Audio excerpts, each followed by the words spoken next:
Marjina thermometer তার প্যান্টের ভেতর থেকে বের করে দেখে অবাক হয়ে গেল। বলল, হাই হাই, আমার এটা কি হয়ে গেল? আমি এখন এই পোড়ামুখ কেমনে দেখাবো? যদি আমার বাড়িওয়ালা জানে তাহলে তো আরেক বিপদ, কারণ এই বাড়ির সবাই মোল্লা মৌলভীর মতো। এখন আমি কাকে বলবো আমার এই কথা? আমি কিভাবে বলবো আমার বাচ্চার বাবার নাম? এই বলে কান্না করতে করতে থার্মোমিটারটা রেখে রুম থেকে বের হয়ে গেল। মর্জিনার বাড়িওয়ালি নুসরাত গিয়েছিল তার দাঁতের চিকিৎসা করাতে। বাসায় ঢুকে কাজের মেয়ে মর্জিনাকে ডাক দিয়ে বলল, এ মর্জিনা, আমার জন্য এক গ্লাস লবণ দিয়ে গরম পানি নিয়ে আয়। নুসরাত খেয়াল করলো মর্জিনা মাটিতে বসে কান্না করছে। নুসরাত মর্জিনার কান্না দেখে তার কাছে গেল, গিয়ে বলল, কি হয়েছে? তুই এভাবে কান্না করছিস কেন? মর্জিনা তার বাড়িওয়ালিকে কথাটা কিভাবে বলবে ভেবে পাচ্ছে না। আসল কথাটা লুকিয়ে বলল, ম্যাডাম, আমি পায়ে ব্যথা পেয়েছি। নুসরাত বলল, কই দেখি, কোন পায়ে ব্যথা পেয়েছিস? মর্জিনা বাম পায়ে এগিয়ে দিয়ে বলল, ম্যাডাম, আমি এই পায়ে ব্যথা পেয়েছি। নুসরাত মর্জিনার পায়ে হাত দিয়ে বলল, কই, পায়ে তো ব্যথার কোনো চিহ্ন নেই। এবার মর্জিনা আরেকটা মিথ্যে কথা সাজিয়ে বলল, ম্যাডাম, আমি রান্না করতে গিয়ে আমার হাত পুড়ে গেছে, যন্ত্রণা সহ্য করতে না পেরে কান্না করছি। এবার বাড়িওয়ালি নুসরাত তার দুহাত ধরে দেখলো কোথাও পুড়ে যাওয়ার কোনো চিহ্ন নেই। নুসরাত এবার রেগে গিয়ে বলল, হারামজাদি, একটা থাপ্পড়ে সব দাঁত ফেলে দেবো। আমার সাথে ইয়ার্কি করার সাহস কোথায় পেলি তুই? মর্জিনা বলল, ম্যাডাম, বিশ্বাস করেন। নুসরাত বলল, তোর বিশ্বাসের গোষ্ঠী কিলাই, যা এখন আমার সামনে থেকে, একটা কাজও যেন বাকি না থাকে, সব কাজ করবি আজকে। মর্জিনা আর কিছু না বলে সেখান থেকে উঠে চলে গেল। নুসরাত কিচেনের দিকে চলে গেল। কিছুক্ষণ পর মর্জিনার বাড়িওয়ালা অর্থাৎ নুসরাতের স্বামী আতিক তার বাড়িতে ঢুকে রুমে যেতে দেখলো মর্জিনা ওয়াশরুমের সামনে বসে বসে কান্না করছে। আতিক বলল, কিরে মর্জিনা, তুই কান্না করছিস কেন? কি হয়েছে তোর? মর্জিনা চিন্তা করছে, এই কথা যদি সবার কাছ থেকে এভাবে গোপন করে রাখে তাহলে তো পেটের বাচ্চার স্বীকৃতি পাওয়া যাবে না। তাই ভেবে বুকে সাহস নিয়ে বলেই ফেললো, ভাইজান, আমার সব শেষ হয়ে গেছে, এখন আমার মরণ ছাড়া আর কোনো উপায় নেই। আতিক সাহেব বলল, কান্না না করে বল, কি হয়েছে? মর্জিনা বলল, আমার পেটে বাচ্চা হয়েছে। আতিক সাহেব বলল, মানে কি বাজে কথা বলছিস তুই? তোর এখনো বিয়ে হয়নি, পেটে বাচ্চা আসবে কোত্থেকে? মর্জিনা বলল, আমাকে আপনার ছোট ভাই সর্বনাশ করেছে। আতিক বলল, কি, তুই কি বলছিস? তুই জানিস আমার ভাই তোর সর্বনাশ করেছে মানে? মর্জিনা বলল, হ্যাঁ, আমি সত্যি বলছি, আপনার ভাইয়ের কারণে আজকে আমি প্রেগনেন্ট। এই কথা শুনে আতিক কি করবে বুঝতে না পেরে তার বউ নুসরাতকে ডাক দিয়ে বলল, এই কোথায় তুমি? এদিকে আসো তাড়াতাড়ি। নুসরাত সেখানে গিয়ে বলল,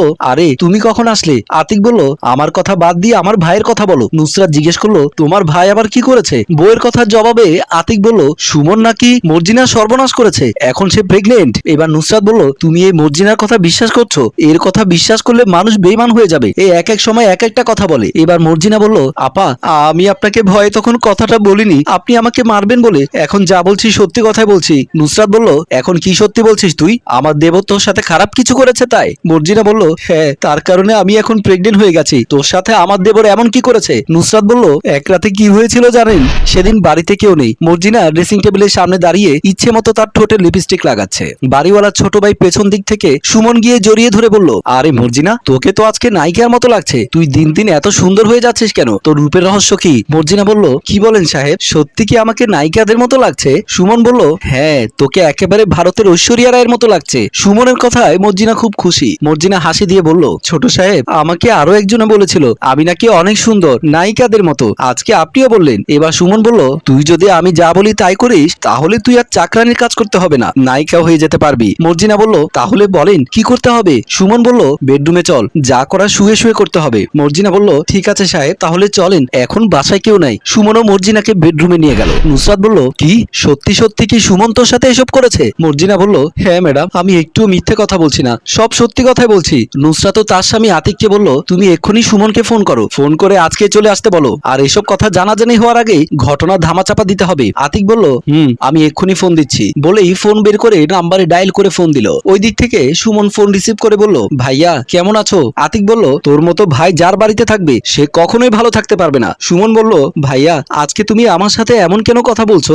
আমি কি করেছি? আতিক বলল, তোর আর কি করার বাকি আছে, তুই আজকে এখনই এই বাড়িতে চলে আয়। সুমন বলল, কিন্তু ভাইয়া। কোনো কিন্তু নয়, এক্ষুনি গাড়ির টিকিট কাট, বাকি কথা বাড়িতে আসলে বলবো বলে আতিক ফোন কেটে দিল। সুমন ভাবছে হঠাৎ কি হয়ে গেল, বুঝলাম না, যাই হোক বাড়িতে যেতে হবে। আতিক মর্জিনাকে বলল, তুই যা, সুমন আসুক, আর এইসব কথা কাউকে বলবি না। মর্জিনা ঠিক আছে বলে চলে গেল। আতিক তার বুকে বলল, এমন একটা দিন দেখতে হবে জীবনেও ভাবিনি, মন চাইছে নিজের প্রাণ নিজেই দিয়ে দেই। নুসরাত বলল, এখন টেনশন করিও না তো, সুমন আসুক, তারপর দেখি কি করা যায়। এর পরের দিন সুমন বাড়িতে আসলো, তার ভাই ভাবিকে ডাক দিল। আতিক আর নুসরাত সুমনের সামনে গেল। সুমন বলল, ভাইয়া আমাকে যেভাবে আসতে বললে আমি মনে করেছিলাম বাড়িতে আগুন লেগেছে, কি হয়েছে বলতো? আতিক বলল, তোর যদি বইয়ের দরকার হয় আমাকে বলতি, আমরা তোর বিয়ের ব্যবস্থা করতাম, তুই এমন একটা নোংরা কাজ করবি জীবনেও ভাবিনি, তোকে তো আমার ভাই পরিচয় দিতে আমার ঘৃণা হচ্ছে। সুমন বলল, বুঝলাম না, আমি হঠাৎ করে এমন কি অপরাধ করেছি যার কারণে তোমরা আমাকে এত কথা কথা শোনাচ্ছ? নুসরাত বলল, এত কথা না বলে মর্জিনাকে ডাক দিয়ে ঝামেলাটা শেষ করে দাও। আতিক মর্জিনাকে ডাক দিল। মর্জিনা গেল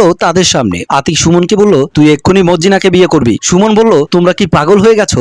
আমি কেন মর্জিনাকে বিয়ে করব? নুসরাত বলল, কেন করবে জানো না? আকাম করতে তো ভালো লাগছিল, বিয়ে করতে খারাপ লাগে কেন? সুমন বলল, দেখেন ভাবি, কথাবার্তা সাবধানে বলেন। আতিক সুমনকে ধমক দিয়ে বলল, তুই তার সাথে কি করেছিস? মর্জিনা এখন প্রেগনেন্ট। এই কথা শুনে সুমন অবাক হয়ে বলল, আমি মর্জিনার সাথে কি করব? নুসরাত মর্জিনাকে জিজ্ঞেস করলো, এই বল, তোর সাথে কখন কি করেছে? মর্জিনা বলল, আজ থেকে 15 দিন আগে। সুমন বলল, আমি আজ থেকে 15 দিন আগে তো বাড়িতেই ছিলাম না, আমি আমার অফিসে ছিলাম, তাহলে আমি মর্জিনার সাথে কি করব? এবার আতিক মর্জিনাকে জিজ্ঞেস করলো, এই তুই কি বলছিস? সত্যি করে বল, কখন তোর সাথে সুমন এসব কাজ করেছে? এবার মর্জিনা বলল, ছোট সাহেব আমার সাথে যা করেছে সব স্বপ্নের মধ্যে করেছে। এই কথা শুনে নুসরাত বলল, তোমাকে আমি বলেছিলাম না এর কথা বিশ্বাস না করতে? আচ্ছা মর্জিনা, বলতো তুই যে প্রেগনেন্ট হয়েছিস তা তুই কিভাবে বুঝলি? মর্জিনা বলল, আমি কিভাবে বুঝেছি? আমার সাথে আসেন, আমি আপনাদেরকে দেখাবো। আতিক বলল, চলো তো গিয়ে দেখি। বলেই মর্জিনার সাথে চলে গেল। মর্জিনা ওয়াশরুমে ঢুকে থার্মোমিটার বের করে সবার সামনে এনে বলল, এই দেখেন, এটার মাধ্যমে আমি বুঝেছি। এবার নুসরাত বলল, এটা আমাদের জ্বর মাপার থার্মোমিটার।